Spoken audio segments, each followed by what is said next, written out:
Bismillahirrahmanirrahim. Assalamualaikum warahmatullahi wabarakatuh. Alhamdulillahirabbil alamin. Assalatu wassalamu ala asrofil anbiya'i wal mursalin sayyidina Muhammadin wa ala alihi washabbihi ajmain, amma ba'd. Puji syukur terhadap Allah Subhanahu wa taala yang telah melimpahkan rahmat, ridho dan karunia-Nya terhadap kita semua. Baiklah, perkenalkan, nama saya Rahmasari dengan NIM 2030502132, kelas 2052 BPIE, Prodi Bimbingan Penyuluhan Islam, Fakultas Dakwah dan Komunikasi, dosen pengampu Haji Hendra Wijaya SAG MPDI dengan mata kuliah pengantar psikoterapi. Baiklah, di sini saya akan menyampaikan suatu tema pokok psikologi positif. Yang pertama, konsep-konsep psikologi positif mengenai kepribadian atau perilaku. Yang kedua, mengenai unsur-unsur terapi, munculnya gangguan, tujuan terapi, peran terapi. Dan yang ketiga, teknik dan prosedur terapi. Psikologi positif mempelajari apa yang paling berharga dari hidup manusia. Psikologi positif menggunakan pemahaman ilmiah dan intervensi efektif untuk membantu pencapaian kehidupan yang memuaskan daripada menyembuhkan penyakit mental.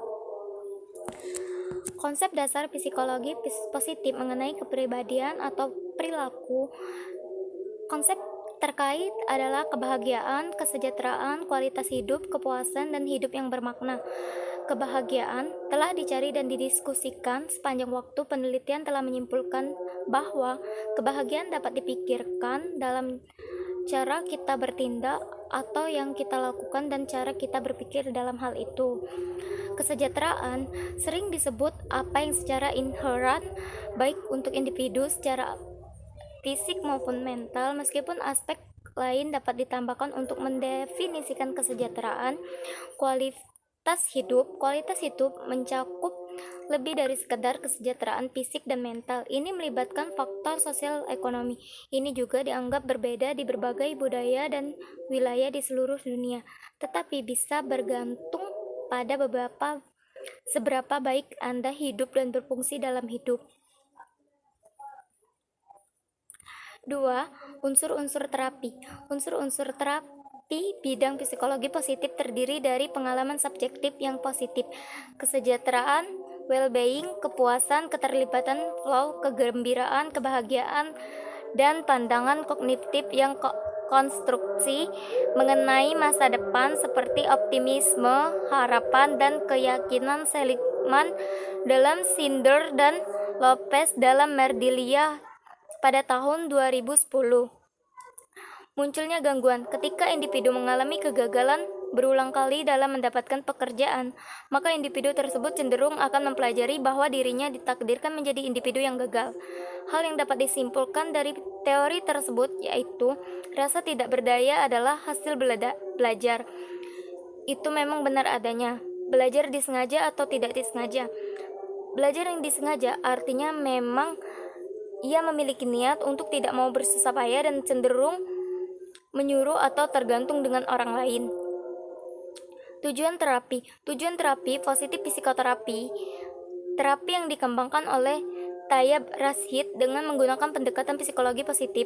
Tujuan dan terapi ini membangun pleasant life, in it life and meaningful life dengan mengoptimal sisi kekuatan dari seseorang dan memaksimalkan kegunaan dari emosi positif.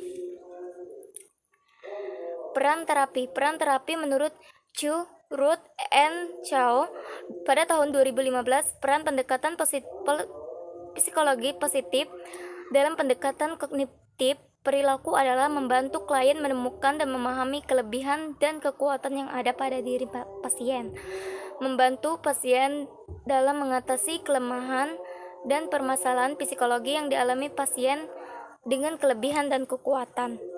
Teknik-teknik terapi psikologi positif. Kesehatan mental lebih dikaitkan dengan hal-hal positif, sehingga orang sehat mental definisikan sebagai orang yang memiliki penyesuaian dan kelenturan dalam menghadapi hidup. Baiklah, itulah saja yang dapat saya sampaikan. Lebih dan kurang saya mohon maaf. Wabillahi taufiq wal hidayah. Wassalamualaikum warahmatullahi ta'ala